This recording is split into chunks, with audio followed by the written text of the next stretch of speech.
ಎಲ್ರಿಗೂ ನಮಸ್ಕಾರ. ಜನಾಶಯ ಯೂಟ್ಯೂಬ್ ಚಾನಲ್ಗೆ ಸ್ವಾಗತ. ಇವತ್ತು ನಮ್ಮ ಜೊತೆ ಸೆಷನ್ ಇದ್ದಾರೆ. ಇವರು ಹಳೆ ವಿದ್ಯಾರ್ಥಿ ಸಂಘ ಅಂತ ಕೆಂಕೆರೆಯಲ್ಲಿ ಕಟ್ಟಿ ನಮ್ಮ ಊರಿನ ಸಂಪೂರ್ಣ ಬದಲಾವಣೆಗೋಸ್ಕರ ನಾವೊಂದು ಟೀಮ್ ಮಾಡ್ಕೊಂಡು ಹೋರಾಡ್ತಾ ಇದೀವಿ.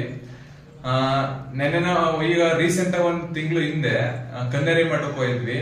ಅಲ್ಲಿ ಆದ ಅನುಭವ ಮತ್ತೆ ಈಗ ಮೊನ್ನೆ ಹುಣಸೂರ್ಗೆ ಹೋಗಿದ್ವಿ ತಮ್ಮಯ್ಯರ ಹತ್ರ. ಅಲ್ಲಾದ ಅನುಭವನ ನಮ್ಮ ಸೆಷನ್ ಅವರು ಮಾತಾಡ್ತಾರೆ. ಇಲ್ಲಿ ಏನಕ್ಕೆ ಇದನ್ನ ಮಾಡ್ತಾ ಇದೀವಿ ಅಂತಂದ್ರೆ, ತಮ್ಮಯ್ಯ ಅವರು ಇಲ್ಲಿ ಬರೀ ಕೃಷಿ ಮತ್ತೆ ಆರೋಗ್ಯದ ಬಗ್ಗೆ ಹೇಳ್ತಾ ಇಲ್ಲ, ನಮ್ಮ ಸಮಾಜದಲ್ಲಿ ನಡೀತಿರೋ ಅನಾನುಕೂಲ ಬಗ್ಗೆ ಮಾತಾಡಿದರೆ. ದಯವಿಟ್ಟು ಮುಂಬರೋ ವಿಡಿಯೋಗಳನ್ನ ಸುಮ್ನೆ ವಿಡಿಯೋಸ್ ಅಂತ ನೋಡ್ಬೇಡಿ, ಅದನ್ನ ಅರ್ಥ ಮಾಡ್ಕೊಂಡು ನೋಡಿ, ಮತ್ತೆ ಮತ್ತೊಬ್ರಿಗೆ ಶೇರ್ ಮಾಡಿ. ಅವ್ರು ಈಗ ಸಮಾಜ ಏನ್ ಹೇಳ್ತಾ ಇದೆ ಅಂದ್ರೆ ಎಲ್ಲಾರು ಅದನ್ನೇ ಬದಲಾಗಿ ಅಂತಾನೆ ಹೇಳ್ತಿರೋದು. ಇವತ್ತೇನಾದ್ರೂ ನಾವು ಬದಲಾಗಿಲ್ಲ ಅಂದ್ರೆ ಮುಂದೆ ನಮ್ಮ ಉಳಿವು ಅನ್ನೋದಿರಲ್ಲ. ಇಷ್ಟ ಹೇಳಕ್ ನಾನು ಇಷ್ಟಪಡ್ತೀನಿ.